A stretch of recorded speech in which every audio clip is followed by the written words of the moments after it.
राजा और चोर की कहानी। धौलपुर गांव में एक चालाक चोर रहता था। वह इतनी सफाई से चोरी करता था कि किसी की पकड़ में नहीं आता था।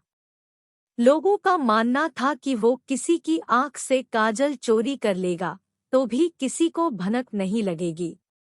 गांव में चोरी करते करते अब उसे बोरियत होने लगी थी। वह दूसरे चोरों के बीच अपनी धाक जमाना चाहता था।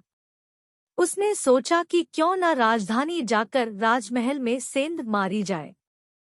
इससे दूसरे चोरों के बीच उसका रुतबा बढ़ेगा। यह सोचकर वह राजधानी आ गया। अब समस्या यह थी कि राजमहल में चोरी कैसे की जाए।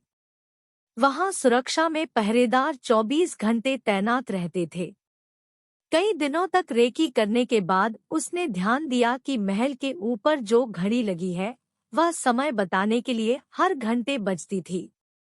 चोर के दिमाग में एक विचार आया। चोर रात में कुछ लोहे की कीलें और हथौड़ी लेकर राजमहल पहुंचा और जैसे ही घंटी बजती वह दीवार पर एक कील ठोक देता। इससे घंटी की आवाज में हथौड़े की आवाज दब जाती और किसी को पता भी नहीं चलता था। इस तरह उसने 12 कीलें ठोक दी। उन कीलों के सहारे वह महल में दाखिल हो गया और हीरे जवाहरात चोरी करके रफूचक्कर हो गया। अगले दिन जब राजा को चोरी का पता चला तो उसे यह जानकर बड़ी हैरानी हुई कि इतनी सुरक्षा के बावजूद भी कैसे कोई राजमहल से चोरी करने में कामयाब हो सकता है। राजा ने नगर में सिपाहियों की संख्या बढ़ाने का आदेश दिया और कहा कि कोई भी व्यक्ति रात में घूमता नजर आए तो चोर समझकर गिरफ्तार कर लिया जाए। दरबार में ऐलान के वक्त चोर भी भेष बदलकर मौजूद था। उसने चालाकी से पता लगा लिया कि कौन-कौन से सिपाही इस काम के लिए चुने गए हैं। उसने उन सिपाहियों के घर का पता लगाया और साधु का भेष धारण करके उनके घर पहुंच गया। वहां उसने पाया कि सभी सिपाहियों की पत्नियां चाहती थी कि उनका ही पति चोर को पकड़े। इस बात का फायदा उठाते हुए उसने सभी की पत्नियों को कहा कि पूरी रात तुम्हारे पति चोर की तलाश में बाहर रहेंगे। इस बीच चोर तुम्हारे पति का वेश धारण कर घर में घुसने की कोशिश करेगा। भले ही वह तुम्हारे पति की आवाज निकाले, लेकिन तुम उसे अंदर मत आने देना और गर्म कोयला फेंकना। इससे चोर घायल हो जाएगा और पकड़ा जाएगा। पत्नियों ने हामी भर दी। वहीं सिपाही पूरी रात गश्त करते रहे और चोर की तलाश करते रहे। सुबह के 4 बजे गए थे।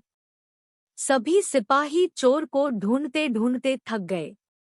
तभी सारे सिपाहियों ने सोचा कि अब घर चलकर थोड़ा आराम कर लेते हैं। जब वे घर पहुंचे और दरवाजा खटखटाया तो पत्नियों को शक हुआ। उन्होंने सोचा कि साधु की बात सच हो गई। जरूर ये चोर है जो भेष बदलकर आया है। वे जलता हुआ कोयला अपने पतियों पर फेंकने लगी।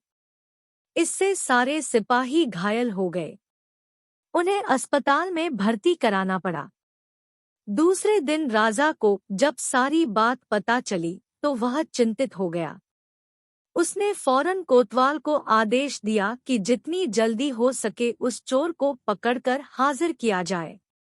कोतवाल ने शहर में पहरा देना शुरू कर दिया। इस दौरान कोतवाल को एक युवक आता दिखा। कोतवाल ने उस लड़के से पूछा, कौन हो तुम? युवक ने कहा, मैं चोर हूँ। कोतवाल को यकीन नहीं हुआ। भला इस तरह कोई खुद को चोर कैसे बता सकता है? उसे लगा युवक मजाक कर रहा है। कोतवाल ने आगे कहा, अगर तुम चोर हो तो चलो, तुम्हें जेल में बंद करने का आदेश मिला है। वह युवक चोर तैयार हो गया। कोतवाल उसे लेकर एक कमरे में गया, जिसे देखकर चोर ने बोला कि कोतवाल साहब, इस जेल को तो कोई भी खोल सकता है। कोतवाल बोला, इसे खोला नहीं जा सकता। चोर बोला, आप अंदर जाइए, मैं बताता हूँ इसे कैसे खोल सकते हैं। कोतवाल मान गया और जैसे ही अंदर गया, चोर ने दरवाजा बंद करके लॉक कर दिया और हंसते हुए बोला, मैंने पहले ही बोला था मैं चोर हूँ, आप माने नहीं। कोतवाल पूरी रात जेल में बंद रहा। सुबह सिपाहियों की मदद से कोतवाल किसी तरह जेल से बाहर आया और राजा के पास पहुंचकर उसने सारी कहानी सुनाई। पूरी बात सुनकर राजा दंग रह गया। अब उसने खुद चोर को पकड़ने का फैसला किया। रात होने पर राजा ने गश्त देना शुरू कर दिया। इस दौरान चोर ने साधु का भेष बनाया और एक पेड़ के नीचे धूनी जमाकर बैठ गया। गश्त के दौरान राजा इधर-उधर के चक्कर काट रहा था। इस दौरान उसने पेड़ के नीचे साधु को बैठा देखा तो पूछा कि बाबा, इधर से किसी अजनबी इंसान को जाते देखा है क्या? साधु के भेष में बैठा चोर बोला कि मैं ध्यान में था, इसलिए देख नहीं पाया। इस दौरान राजा को एक विचार आया।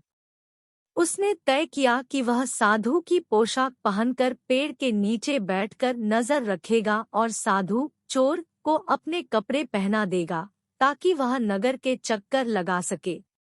पहले तो चोर इस बात पर राजी नहीं हुआ, लेकिन काफी चर्चा के बाद वह राजा के कपड़े पहनने के लिए राजी हो गया। राजा साधु के भेष में पेड़ के नीचे बैठ गया। इस दौरान चोर ने राजा के कपड़े पहने, घोड़े पर बैठा और महल जाकर आराम से सो गया। जब पूरी रात गुजर गई, सुबह के 4 बजे के करीब राजा को लगा कि साधु तो अब तक लौटा नहीं और न ही कोई अजनबी इस रास्ते से गुजरा, तो उसने महल लौट जाने का फैसला किया।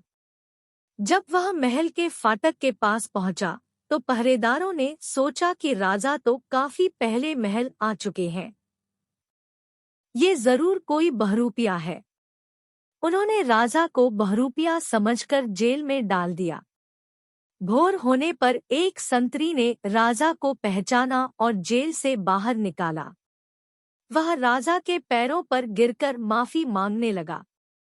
राजा ने उसे माफ कर दिया। राजा ने महल पहुंचकर देखा कि चोर रात भर उसके बिस्तर पर सोया और उसी की पोशाक में फरार हो गया।